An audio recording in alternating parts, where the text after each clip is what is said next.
করার সময় গণমাধ্যম কর্মীরা বাধার সম্মুখীন হয়েছে কেন? আমি মানব ঢাল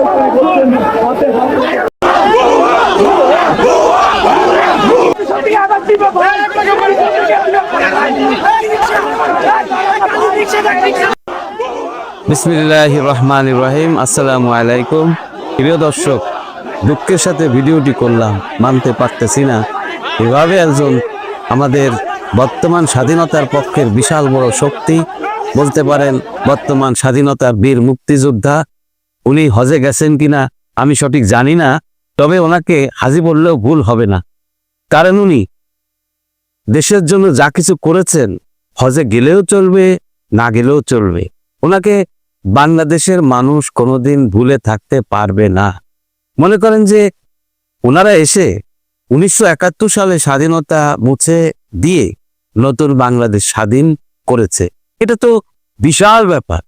ওনাদেরকে যে কিভাবে মূল্যায়ন করি বুঝাতে পারতাছি না। যাই হোক, কেন জানি ইদানিং ওনাদের সাঙ্গপাঙ্গরা দলবল প্যাদানি স্যাদানি খাইতেছে, মেনে নেওয়া যায় না। যাই হোক, পুরাতন স্বাধীনতা বলেন, নতুন স্বাধীনতা বলেন, সবাই ওনাকে চেনেন। ওনার নাম হাসনাত আব্দুল্লাহ। তিনি বর্তমান একজন নামি দামি লোক। তিনি পুরাতন স্বাধীনতা বাদ দিয়া নতুন স্বাধীনতা নিয়ে আসছেন।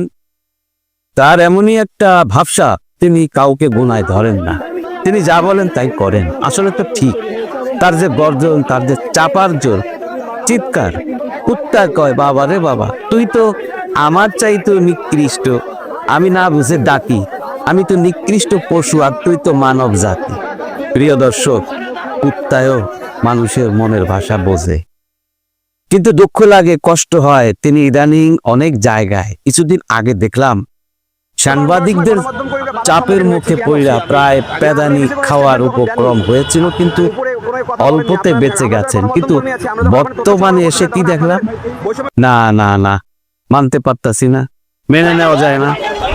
এত বড় একজন নামি দামি নতুন বাংলাদেশের স্বাধীনতার স্থপতি, স্বাধীনতার ঘোষক, বীর মুক্তিযোদ্ধা আলহাজ হাসনাত আব্দুল্লাহ, তিনি ঢাকা কলেজের ছাত্রদের বোঝাতে গিয়েছিলেন, তোমরা আন্দোলন বিক্ষোভ কইরো না।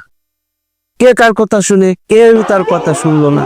বীর মুক্তিযোদ্ধা বললেন, তোমরা শান্ত হও, বিষয়টা আমি দেখব।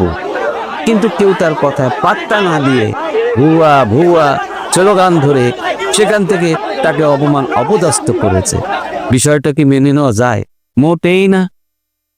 যাই হোক, বেচারা অনেক কষ্ট পেয়ে ছাপানি প্যাদানি খাইয়া ভারাক্রান্ত মন নিয়া, উনি সাঙ্গপাঙ্গ দলবল নিয়া ব্যর্থ হৃদয় 100 কিলোমিটার ফোর্সে দ্রুত চলিয়া যাইতেছে।